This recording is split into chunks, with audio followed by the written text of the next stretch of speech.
morning or good afternoon to those of you joining us from the East Coast, and thank you for being here. My name is Sean Forster. I'm your moderator for today's discussion. I'm happy to be the first to welcome you to our webinar, All Systems Go, Aligning Payment Integrity Efforts for Greater Results. We've got a lot of exciting content to get to, so we're going to go ahead and get started. Before we begin, I do have a few housekeeping items to cover. During presentation, all participants are in a listen-only mode, and although your lines are muted, we do encourage you to ask questions.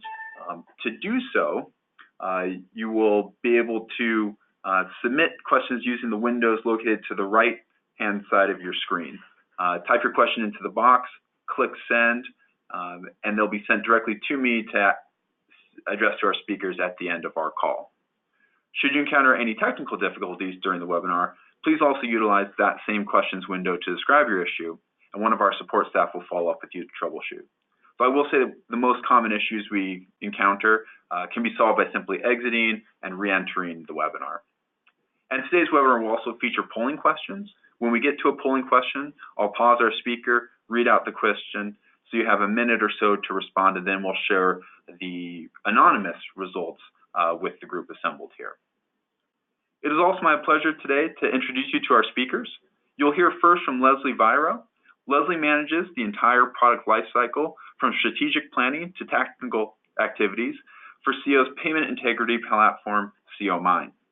In this role, she leads the planning and activities that involve working directly with clients, technology, analytics, and business operations to develop new products and enhance existing solutions. Prior to joining SCIO, Leslie spent over 20 years in healthcare consulting, supporting reimbursement integrity for healthcare providers nationwide. Joining Leslie is Ricky Sluter.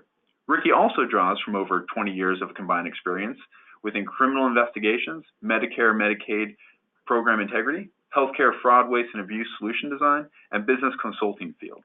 He successfully developed an analytic and operational model that led to over $400 million in improper payment recoveries and over $1 billion in fraud prosecutions for CMS. Ricky currently serves as Vice President of Healthcare Solutions, where he drives the creation of programmatic solutions for healthcare payment integrity.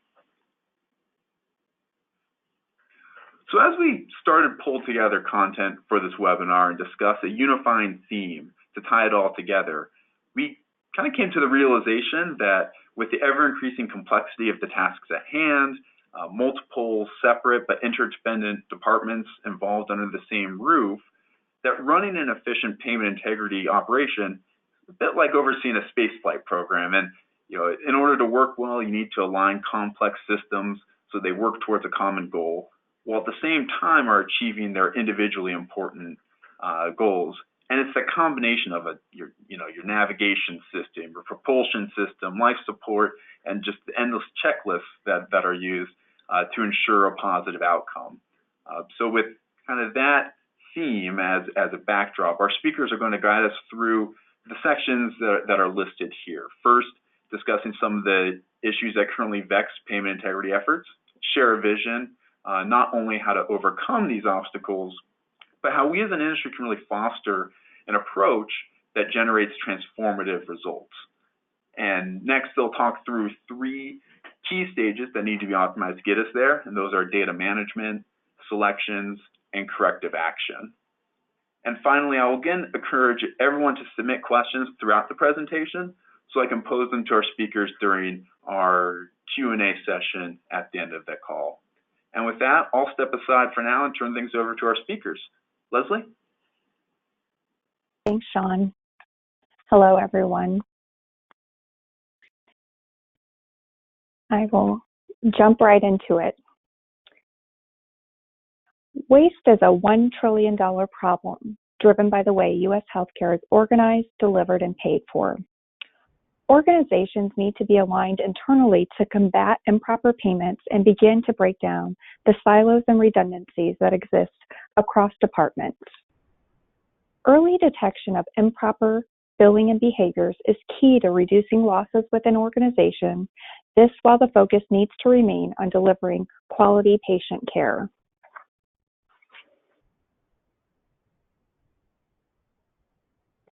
Payer organizations are often faced with challenges due to their structure that does not allow for a holistic audit.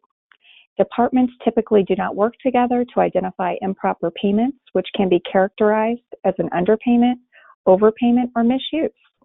When the departments are unaligned, duplication of effort occurs, which opens up the possibility of systemic gaps that could be avoided if the departments were working together as a whole.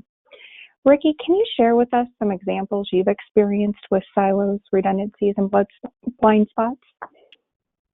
Yeah, you bet, Leslie. So one use case example that I can cite is that within my previous life in the Medicare and Medicaid world, as well as the experience that I've seen in the commercial world, you have a business unit like utilization management that is siloed, if you will, from the special investigations unit. Each of those business units has a particular way in which they do their work. They have a mission, like we're talking about here, and they have, a certain protocol that they're going to follow to actually carry out the metrics and the ends to which they're trying to do their work.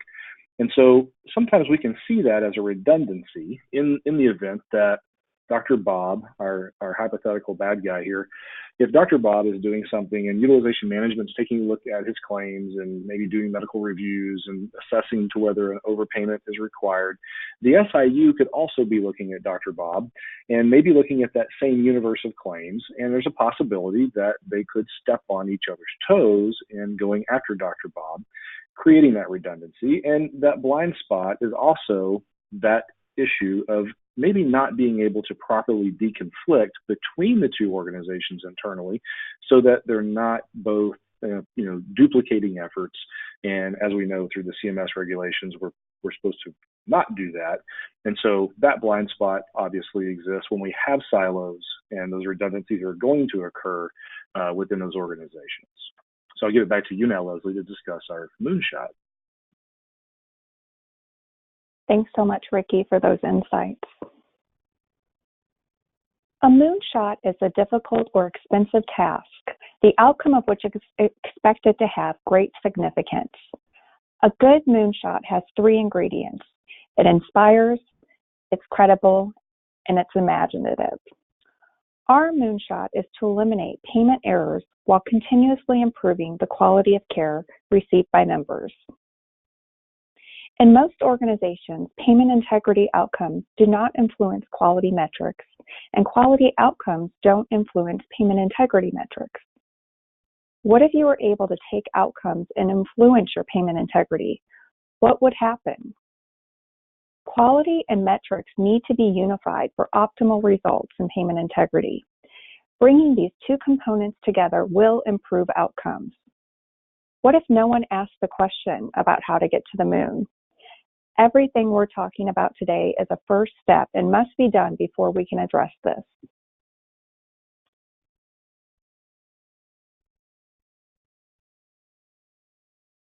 We're now going to dive into what the right stuff is for payment integrity. In order to reach our mission goals, silos within organizations need to be broken down. By introducing a holistic audit approach, organizations are able to identify and prevent improper payments at a claim, member, or provider level. By identifying these behaviors at this level, it allows a health plan to address and modify provider behaviors and reduce abrasion. There are 3 essential components to identifying improper payments. Ricky, will you lead us through these mission-critical systems to identify improper payments? You bet, Leslie. So a lot of times these mission-critical systems that we have on the screen are buzzwords within the vendor community, and sometimes those become buzzwords within our organization, especially this first one that we refer to as advanced analytics. Many organizations believe that they are doing advanced analytics, and I guess that this should be operationally defined so that we know what that means. And so when we target these improper payments at an early stage, we're going to be able to really drive toward those outcomes that you mentioned in the moonshot.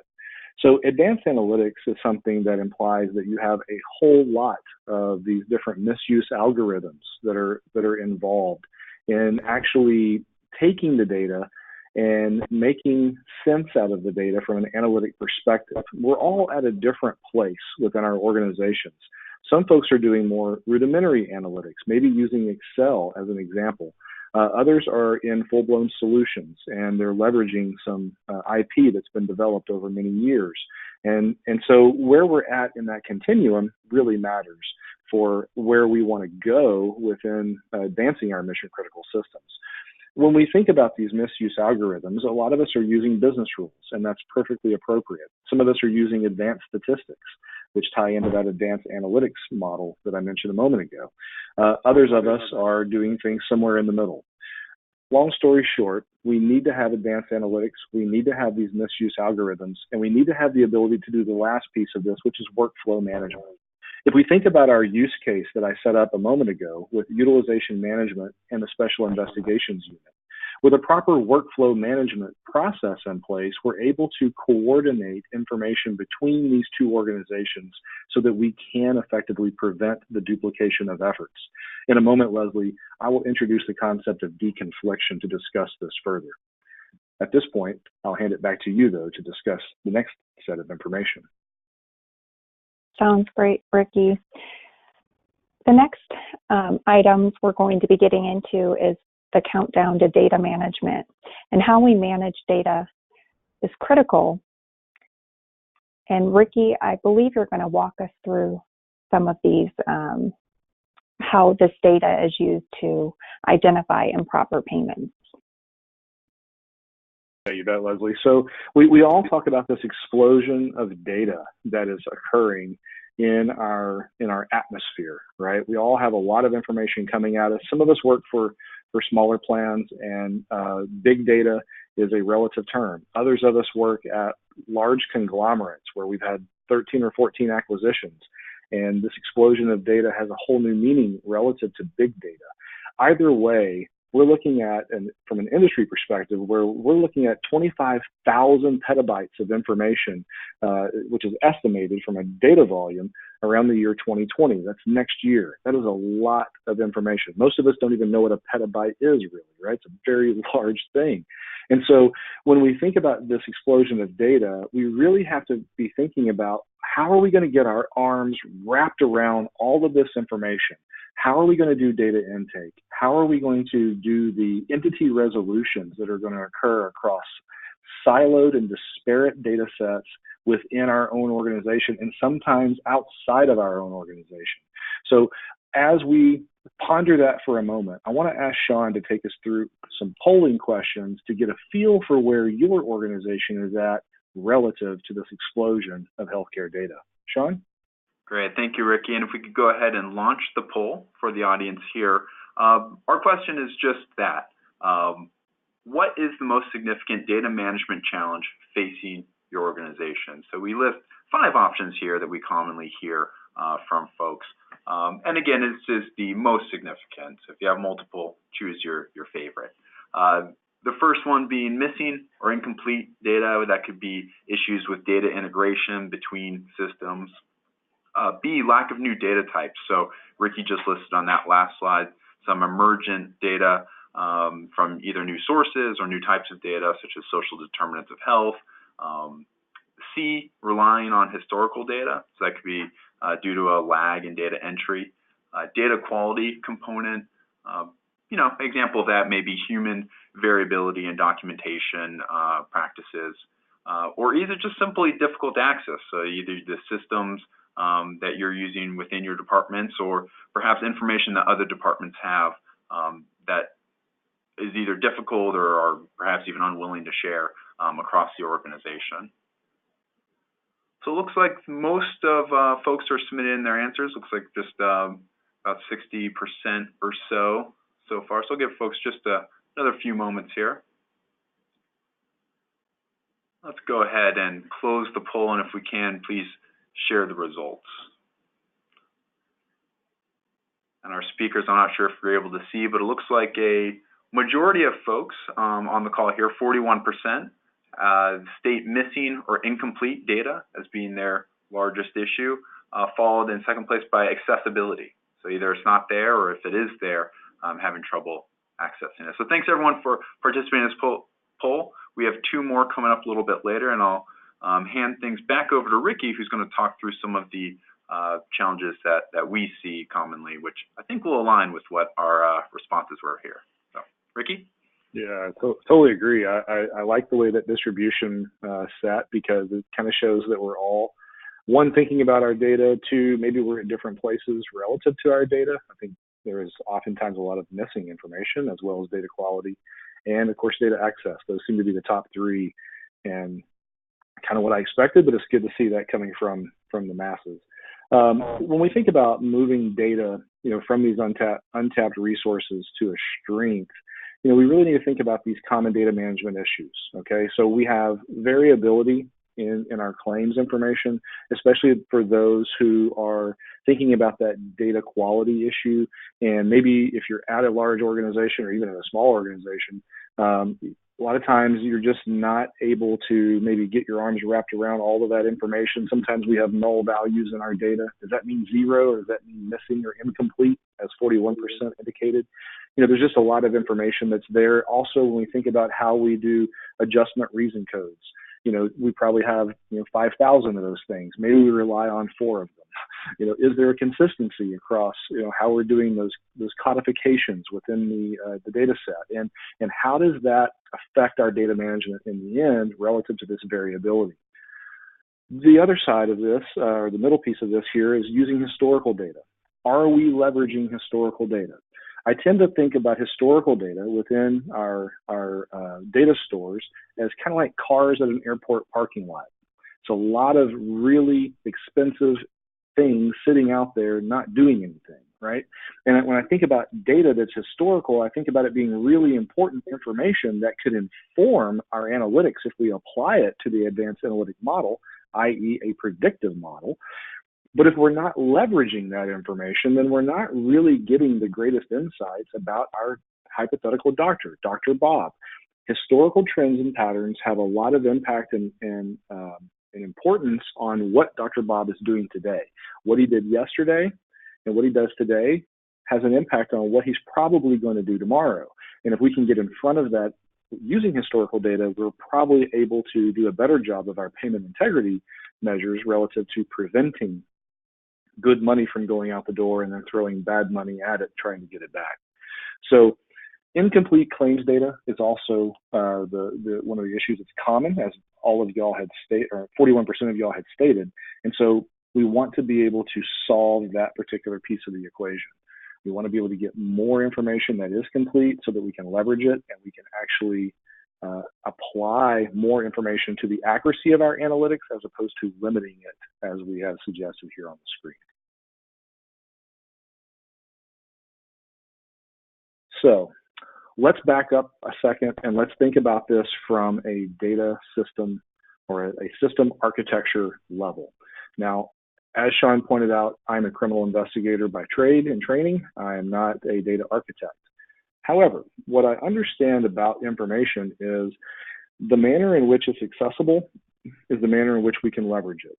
And so if we create a data management layer within our organizations and we place data governance around it, and we have an infrastructure support, and we have enterprise data access, and the ability to pull the information from our individual data stores, which is the data integration piece, and apply them together and do peer grouping and entity resolution, data quality, to actually then have that information analytic ready, we are going to be in a much better place. We have all heard the adage, garbage in equals garbage out. And if we don't first begin with data management as the thing to start our moonshot, then we're missing the ball. This has got to be the first piece every time.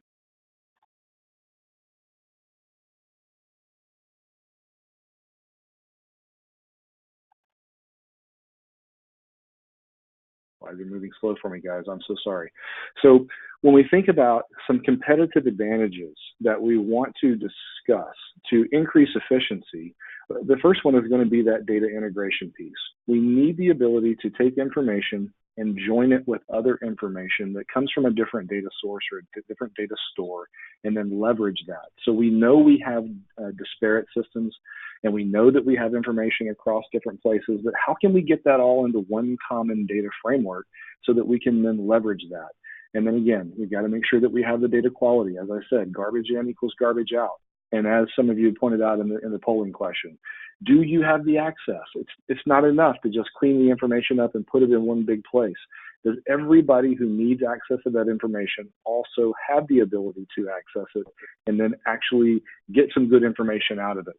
When we think about doing data management, a lot of times we think about having a team of resources who can work around the clock to refine this information, create these integration links, and do the data quality measures. But what if we were able to do a lot of this stuff in a repetitive form through robotic process automation? The ability for a computer to actually do this means that it would reduce the amount of errors that we would have. It could maybe reconcile some of those different ways that we styled information. My name, for example, my legal name is Ricky. Some people call me Rick. Some people call me, Ricky Bobby. Either way, we want to make sure that we have that information correctly styled throughout the data so that, we can actually leverage the information correctly. And a bot can go through and do those sorts of reconciliations on the data much faster and much more efficient than a human.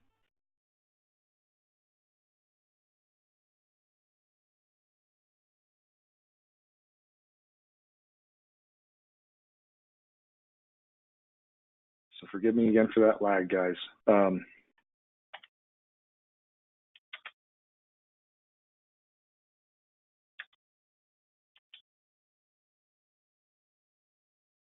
All right, so what I was mentioning to you is called structured data.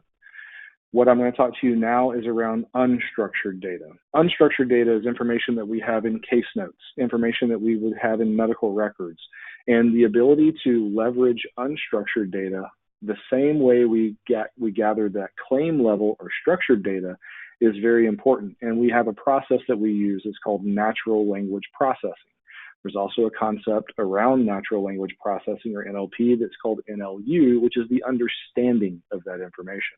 But long story short here, guys and gals, we want to be able to capture information from those unstructured data sources and then have the ability to leverage that, have it to inform the analytics. Some people also call this text analytics. And that information is really, really important to gather when you're thinking about looking at 30,000 medical records. There's no way that we as an individual can look at all that, consume the information, and find all those linkages. However, through robotic process automation, we could actually find linkages in that information that can help us make those determinations about those programmatic errors or outright waste or abuse or fraud, right? So as a use case, when we apply this level of information, we can see some great productivity increases. This particular use case on the screen is showing a 25% auditor productivity increase, which means that we can do more with less. And that's what most of our organizations are requiring of us.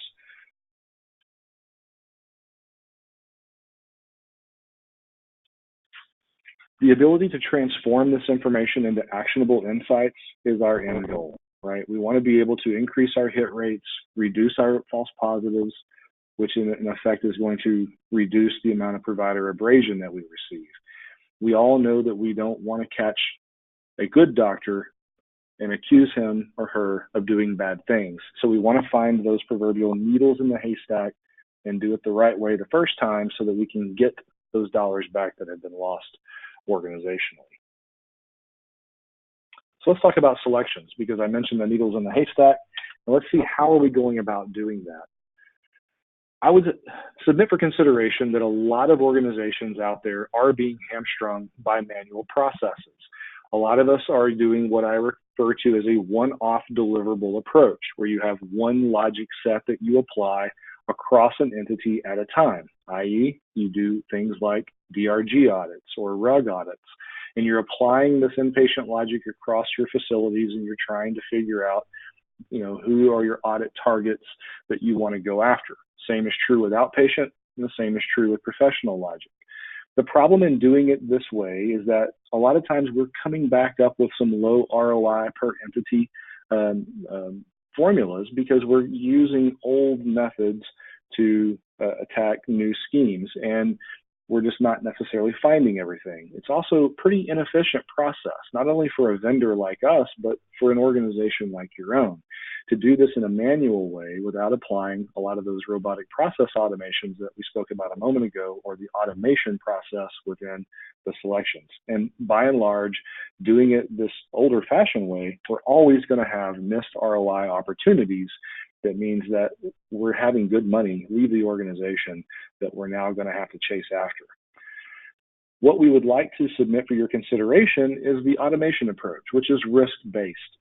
What I mentioned earlier around our misuse algorithms, saying that we want to have a logic engine, we want to bring in a large volume of intellectual property that we can say is looking at the providers from a behavioral analytic perspective, which means statistical, doesn't mean their actual behavior per se, but it's more of a math-based approach where we look at outliers and we look at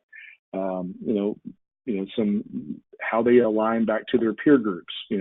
Are they how many standard deviations are they above a mean? Now, does that necessarily mean that we have overpayments? Not necessarily, but if we can couple that with more of our claim level analytics, like your policy, your actual clinical policies and your coverage determination guideline policies, where we can turn those into business rules and apply that across the universe of claims, couple it with your statistical anomalies and outliers, and then also bring in maybe some clinical targeting type of rule sets, and join each of them within this logic engine, apply it to your provider universe, and then look at that individual around their severity and the financial amounts that they have and the number of violations that they have coming back from these algorithms. You can begin to separate wheat from chaff. You can then find those proverbial needles in the haystack, and you can risk score them, and your worst of the worst, if you will float to the top. And then those are the leads that you can have a higher confidence interval in pursuing. What this means in the long run is that you are really going after a higher ROI per entity, you're increasing your efficiency, and you're reducing the amount of opportunities that you have for missed ROI. And what's not stated here on the screen that I think is most important is that when you take this risk-based approach, you're really going to reduce the amount of false positives, and you're going to reduce the amount of provider abrasion that you're going to see by using those manual processes that we spoke about a moment ago.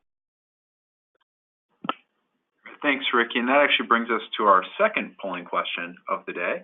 So if we could go ahead and launch that, please. The question is this: how does your organization currently select claims? So we give 4 responses this time. A, departments develop their own processes. B, using a sequential manual process. C, a centralized manual process.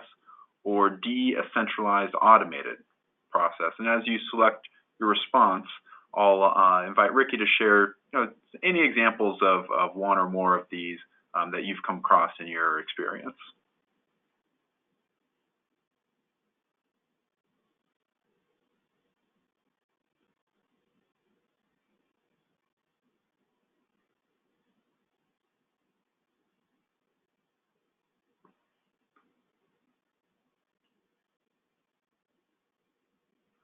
All right, well, why don't we go ahead and, looks like most of the folks have submitted their responses. We'll go ahead and close the poll.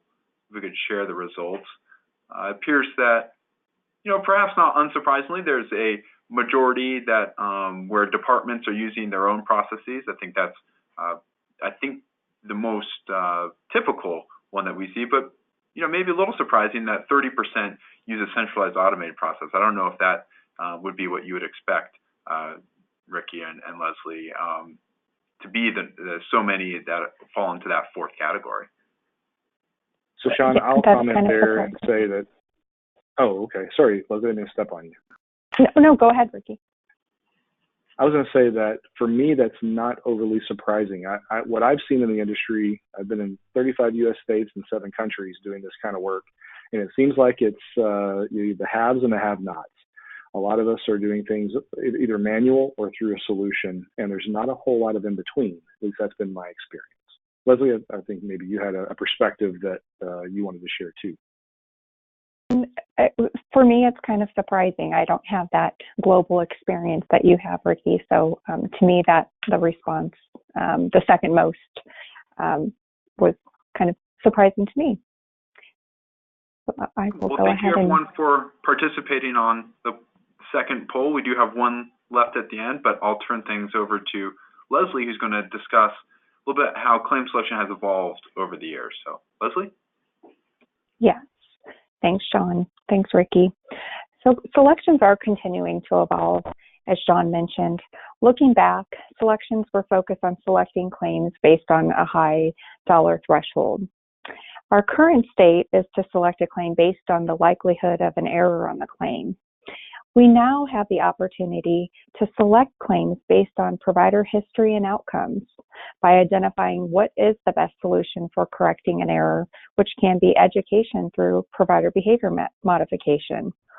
Or we can select claims based on quality considerations, such as there's no measurable increase in quality by calculating waste against the impact of quality. This selection criteria allows organizations to make changes, as Ricky mentioned, to business rules and policies.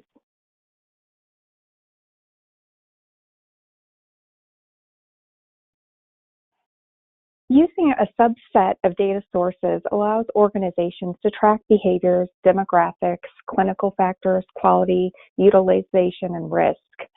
Profiles, are then leveraged for actionable insights and claim selections. By applying an analysis of each claim's potential for errors is the foundation of any claim profiling for selection analytics.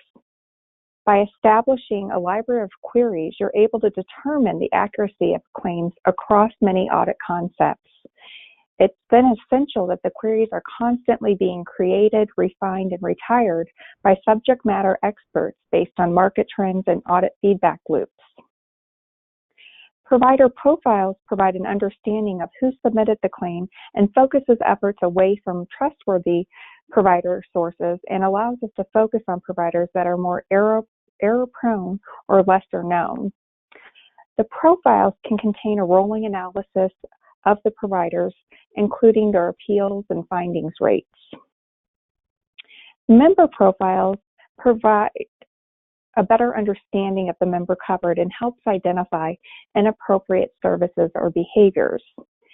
And then we have, lastly, the payer profiles that focus on reimbursement methodologies and claim adjudication and processing that is specific to each payer. There's numerous benefits that can be achieved by using the profiles, such as client-specific continuous feedback loops that support model refinement and provide a greater reduction of false positives over time.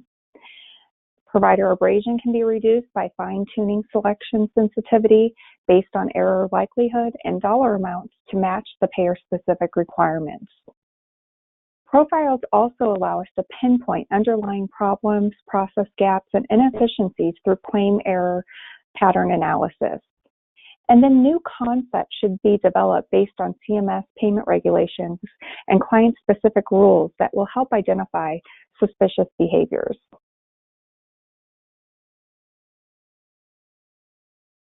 Having a case management platform is essential to organize an audit for clinical or investigational review. Workflow functionality allows for cases to systematically select claims, send and receive correspondence and documentation, generate reports, and the ability to capture audit results.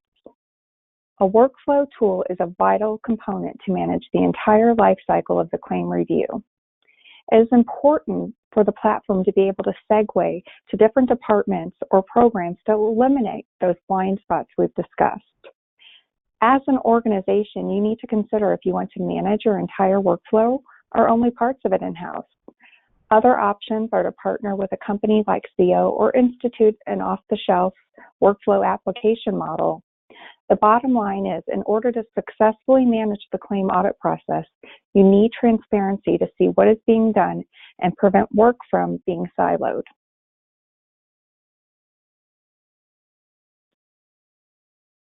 Ricky, I'll turn it over to you to talk about the deconfliction efforts that need to be applied for corrective actions. Yeah, you bet. So earlier when we talked about those blind spots and redundancies and silos, I promised that we would come back to this subject. And so here we are. When we think about preventing duplication of effort, obviously that ties into the redundancy, but it's also a blind spot for many organizations because we're not necessarily seeing which one of our business units is maybe overlapping or doing the same thing that one of our others is doing. The graphic on the screen can be busy in most people's minds, and so I want to kind of break this down into what I'd say is a consumable way to understand it. When we pull information out of the claims data and we apply data management to it already and we apply analytics to it and we come up with these leads and we have different organizations who are looking at information from a different social lens, the thing that we want to think about the most is how are we capturing the decision tree logic on that information? Meaning, Dr. Bob was reviewed by utilization management and we found no findings. Many organizations don't necessarily mark information or collect the fact that they reviewed with no findings, but that's probably the most important one that we want to look at, because oftentimes we find Dr. Bob and the first question we ask ourselves or internally is, hey, have we audited him before? Have we investigated him before? And what was the result? Well, we tend to find where we have an overpayment or two, but we don't necessarily know that we audited this person 15 times already and we've not found anything. Now, does that mean that Dr. Bob is not doing anything wrong? Not necessarily. It may mean that Dr. Bob is testing the system a lot, and maybe there's more interventions that we need to be looking at Dr. Bob on, or it means that maybe we are looking at him too often and we need to maybe back off.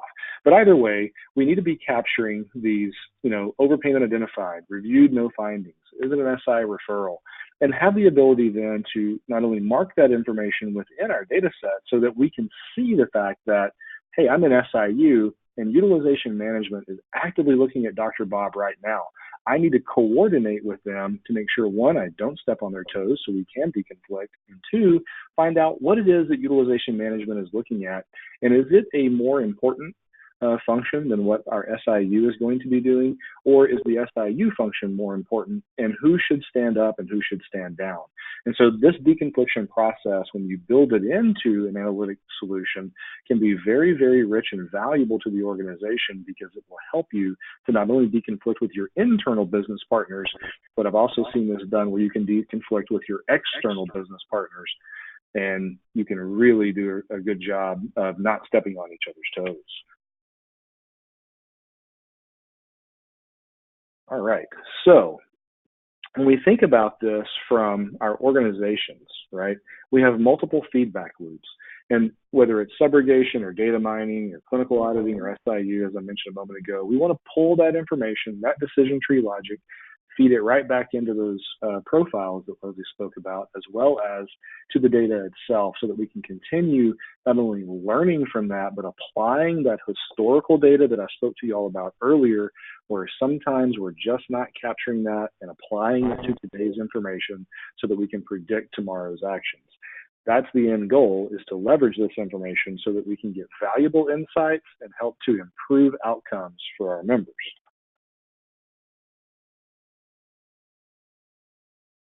All right, provider behavior modification. This is a subject that really is around our abrasion topic. We all know that providers who are the squeaky wheel are going to get the proverbial grease. Does that mean that they should? I don't know. If we're not collecting the information about what the provider's doing, like we just talked about, we might not have the empirical information to actually say, hey, we shouldn't put grease on Dr. Bob, right? We need to do something with Dr. Bob. And so when we think about provider behavior modifications, I tend to think about this from maybe 3 different perspectives, okay? There is a 6-step process here that I'll allow y'all to read as I kind of walk you through these 3 steps. But when I think about providers and behavior modification, I think about those providers that we run into where we're looking at their claims, we audit them, or investigate them, however you want to call it, and we come back with a determination. They have an error rate in their claims, they have an overpayment that's been assessed, and many, many times, the bulk of the providers falling in category 1, they just need to be educated. They don't understand how to appropriately follow the guidelines, whether they be our our internal plan policies or they be CMS policies. They get confused. They can be, they think they're doing it the right way, but really they're just submitting those claims for reimbursement off. And so if we can get that education out to those individuals and correct the behavior on the front side, a lot of times we just don't see that provider come back through again because they then can follow the rules. They are what I call the good kid. Then we have those individuals who are what I'd say are more like your typical teenager, right? They just want to test the edge of the limits all the time. And if our policy is open-ended enough, they're going to submit the claim just to see if they can get away with it, just to see if they're going to get paid.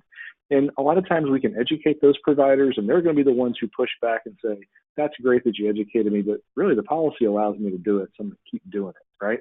And so we got to think of ways to actually incentivize those types of providers that we have in our networks, because we all have them, and we have to figure out how do we incentivize them to stop testing those limits, to stop pushing the edge of the envelope. If we can't correct the policy issue, which sometimes we can and sometimes we can't, how can we help incentivize the provider to correct their behavior? Then, last but not least, we have got to have a means and ability to find those really bad actors who are out there. And I can tell you that from my career, this third group were the individuals who are just the darn thieves and the liars, right? These are the folks who are looking for ways to steal from your organization by submitting claims for reimbursement. They don't care about the outcomes of the members.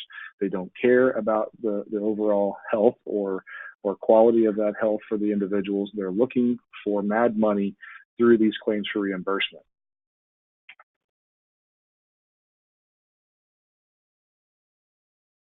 So with that being said, Leslie, I'd like to turn it over to you and have you kind of discuss with the audience here about scorecards and how we can apply that to these three different segments of the provider community that I just spoke about. Leslie? Sure. Thanks, Ricky. Scorecards have been introduced to providers to reduce abrasion, support education, and introduce corrective actions that Ricky was talking about. Overall performance can be tracked for providers by identifying their claim counts, average selections, and audit results. Scorecards should also be able to track month-over-month trends along with comparison to their peers in the area or providers that practice in their same specialty.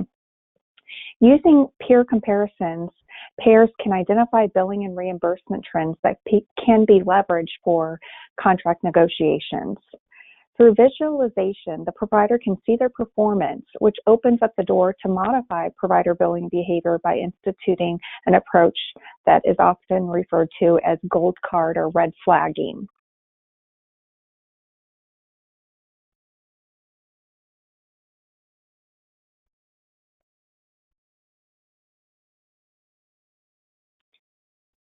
Gold carding can be introduced to providers that are at low risk for errors. Providers are rewarded for their exceptional behavior and may receive special benefits, such as waiving pre-authorizations. A red flag provider is a provider to focus on for behavior modification. These providers are at high risk for errors and abrasion. Ricky, can you provide us some examples in your experience with these types of providers? Yeah, you bet, Leslie. So my favorite story that I'll share with you, I'll kind of segue it with provider 2 here at the bottom, and I'll begin with provider 1. So hang tight for my favorite story. So provider 1 is I'd say our typical provider, our provider that needs some education. They have a hit rate, but it's not terribly high. They have some overpayments. They're trying. They just need some education. They're more of our gold card crowd. And they can be corrected, and they are worth keeping in the network. Provider 2, going back to my favorite story, so when I was leading ZPIC Zone 4, I had the pleasure of coming across a lot of individuals who were in either the Russian mafia or the Nigerian mafia or the Armenian mafia. There's a lot of mafias that are involved in healthcare, and in the winter, I believe it was of 2010, I had the chance to come across some folks who were actually Russian mafia, and I was stopping $1 million a week of their money through prepayment edits. And as a result, they came to visit me, and they weren't real thrilled with what I was doing to stop their, or to try to, change their behavior relative to their claim submissions. And so they sent me a Christmas card. And if you've never received a Christmas card from the Russian mafia, well, you just haven't lived yet. So all that to say, Provider 2 has a very high sustained hit rate, 47%. They have a $2,000 overpayment per finding. And so they're doing some things that's costing your plan a lot of money. And when you aggregate that across time and volume of claims, your losses continue to soar. And you really have to think about, what are you going to do with this particular provider? If education hasn't worked, and if you're dealing with somebody like what I just mentioned, where I got my Christmas card from the Russian mafia, well, then you have to be willing to then think about this from a regulatory perspective and start thinking about involving your SIU and allowing them to start looking at this provider for what we call a credible allegation of fraud, and then making sure that we have the appropriate law enforcement jurisdiction or federal agencies involved or local agencies to start mitigating the risk of what this particular provider is doing. When you think about this from a plan perspective, we all have a myriad of data sets. Some of them are commercial PPO, and when you are thinking about commercial PPOs, a lot of times those are going to have a path into your state's Department of Insurance. And then for our federal business lines, whether it be FEP or Medicaid or Medicare Advantage or other types of subsidized government products, then we're going to have the Health and Human Services OIG, FBI, Medicaid Fraud Control Unit as examples. And from my experience, I've had lots of these types of referrals, ones that I received when I was as a criminal investigator sitting on the FBI's Healthcare Fraud Task Force, and then those when I was on the ZPIC side that my team is putting together. And so really there's kind of two paths here for outcomes. When law enforcement receives the referrals, they look at it, they make some determinations. Sometimes there are bars set on dollar values. If you don't equal a certain amount, they just aren't going to go for it in prosecution. And so they'll tend to send those back to the organization and say, you know what, do with this provider what you like. And if you want to get an overpayment, go after it. So that's option one. Option two would be from an outcome perspective that you send it to law enforcement, like I did on a doctor named Jacques Roy. Jacques Roy was a $375 million fraud case.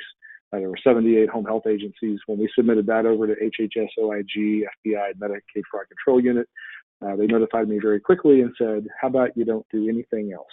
Just stop touching Mr. Roy because we have every intention of indicting him and prosecuting him, and they did. So those are kind of the two most common outcomes that you're going to see from your SIU type of referrals. With that in mind, I'd like to send it back to Sean. I think we have our final polling question for the day.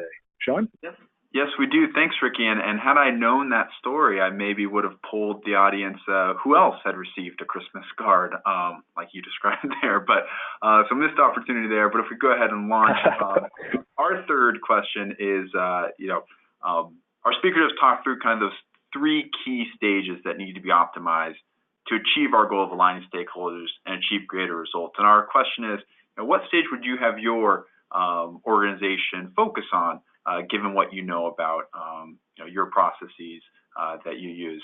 A, data management, for example, some of the automation capabilities, connecting data sources or building those outcomes-based feedback loops.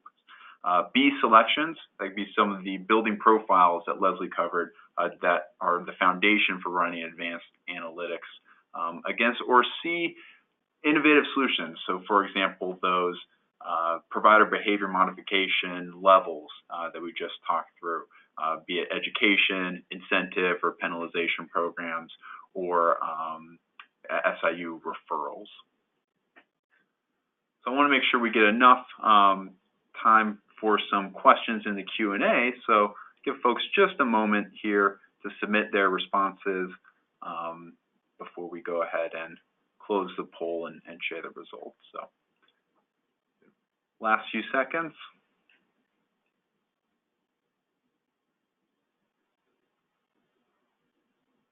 All right, let's go ahead and close the poll, share the results.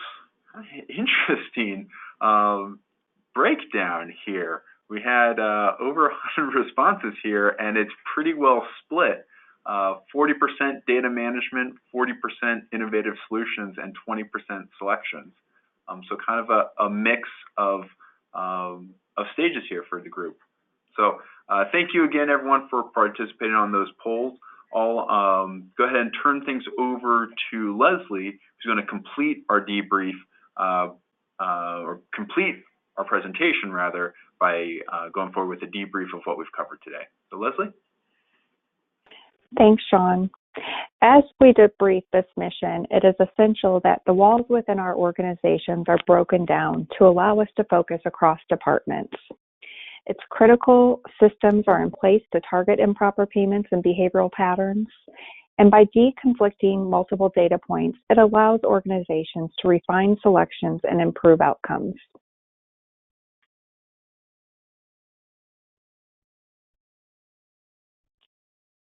By aligning all stakeholders, a holistic audit is achievable, which will allow organizations to educate providers and prevent improper payments from occurring. Our mission today is coming to an end. I will leave you all by restating our moonshot, which is to eliminate payment errors while continuously improving the care received by members. Sean, back to you. Great. Thank you, Leslie. We'll now be entering our Q&A session. As a reminder, please go ahead and submit your questions using that questions window on the GoToWebinar panel. They'll be sent to me so I can ask our presenters. And as those questions are coming in, we did, in the registration process, ask if any folks had some questions ahead of time. So I'm going to start with those questions, and then we'll get into some that are coming in here. So we had a question around the future of payment integrity 5 years down the line. Now, I think probably covered a lot of what we see for where we see payment integrity heading. But is there anything you'd add? I'll start with Ricky on this question around payment integrity 5 years from now. So if you look in your crystal ball. That's a great question. Let me get my crystal ball out and put on my Swami hat. So, 5 years from now, my question is going to be, which payment modality will we be in, Sean? I mean, the payment frontier is vast and changing. And are we going to continue going down the quality path, or are we going to revert back to fee for service? I don't know. It seems that we continue to change our minds on this with each new year. And 5 years from now, we may have a whole new manner and means in which we pursue this. I think that what we are definitely going to see, though, is that technology is going to continue to be our choice of how we do business each and every day. And as our colleagues who are on this webinar have indicated, we're going to focus on data management, we're going to focus on selections, we're going to focus on solutions. And so I think 5 years from now, we're going to see a continuous growth in the amount of organizations who have really truly moved toward what I'd say are real advanced analytics, and they're applying more of those robotic process automations in-house, and they're leveraging those, and then the FTEs that are working are going to have a more defined set of things they do based on what they were truly hired for, as opposed to having to wear 19 different hats to do their job every day. So that's at least my perspective. Leslie, do you have a thought or two that you want to share on that? I agree with you, Ricky. I also see you had touched on the payer-provider collaboration and just reducing abrasion and keeping those relationships intact, I think is also another initiative that we've seen is going to be important as we continue to move forward. So, agree with you. Thanks, Ricky.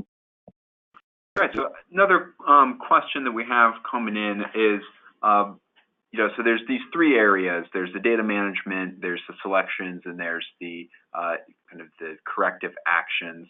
If you're looking at this and are earlier on in this process, where do you start? Do you handle kind of in a sequential manner? Do you, just a question on where to start if you're looking to incorporate those three topics that we've talked about.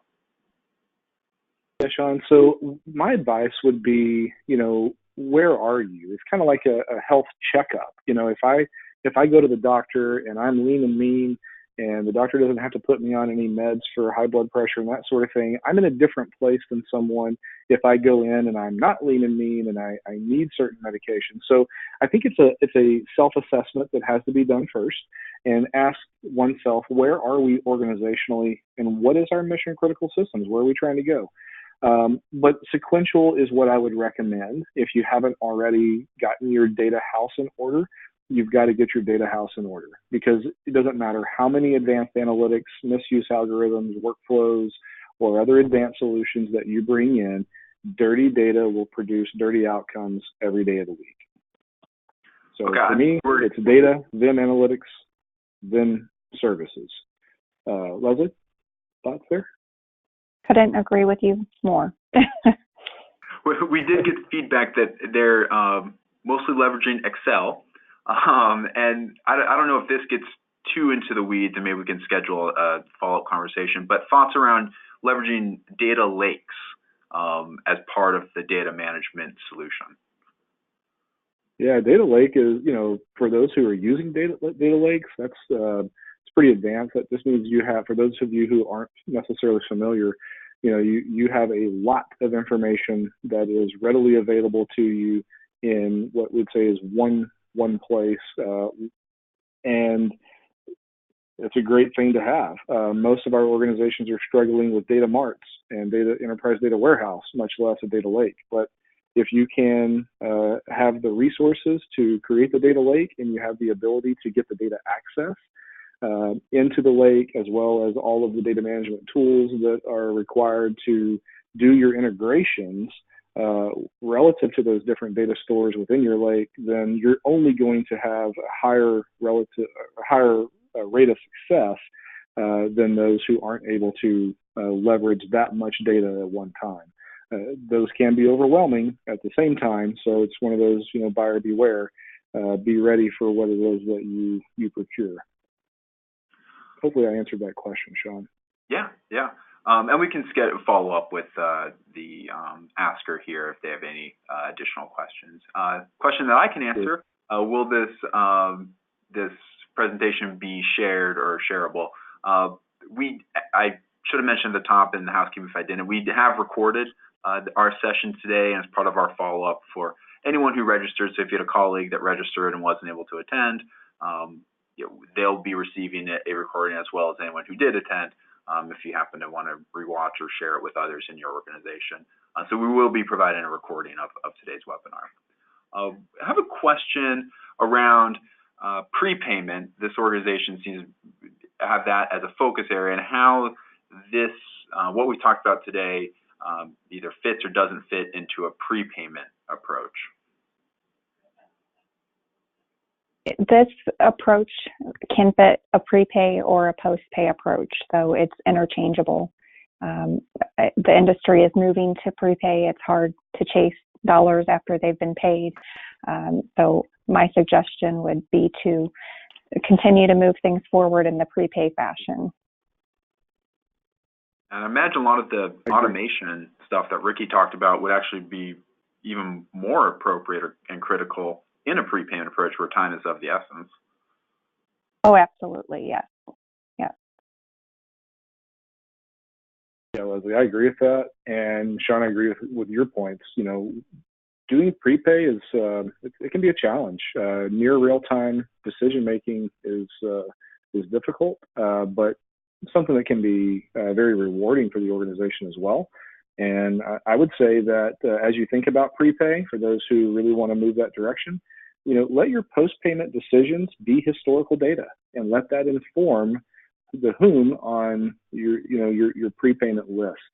I think you'll get a lot greater outcomes if you allow the historical data to be informative. I think we have time for one last question. I'm afraid hopefully we'll have enough time for it, but I'll give it to you, Ricky, and that's this idea on deconfliction, and says that we've mentioned a lot of internal teams, but thoughts on deconfliction when external vendors, multiple, are involved in auditing programs. Not only possible, but I'd say preferable, especially when you think about Medicaid state agencies. I've done it in organizations that had, multiple MCOs where the agency was deconflicting internally as well as across a large number of managed care organizations, and feeding also information back to Medicaid fraud control and other OIGs, all being deconflicted across that common data set. So definitely possible and definitely preferable, especially with that many people stepping on each other. Yeah. Well, thank you everyone for submitting your questions. If we didn't happen to get to yours, we'll follow up offline to make sure we answer your questions there. And I'm afraid with that, we've reached the end of our allotted time. Want to thank especially Ricky and Leslie for sharing your insights and answering our questions today. Also like to thank you, the audience, for taking the time to join us. If you'd like someone from SCIO to contact you about what we've discussed today, easiest way to do that is through our Contact Us form on our website. Visit that and someone will reply to you shortly. And as a reminder, again, today's presentation was recorded, and we'll send that along with you as a follow-up in the next coming days. So with that, ladies and gentlemen, that concludes today's conference. Thank you for your participation. I hope you all have a wonderful day. Thanks.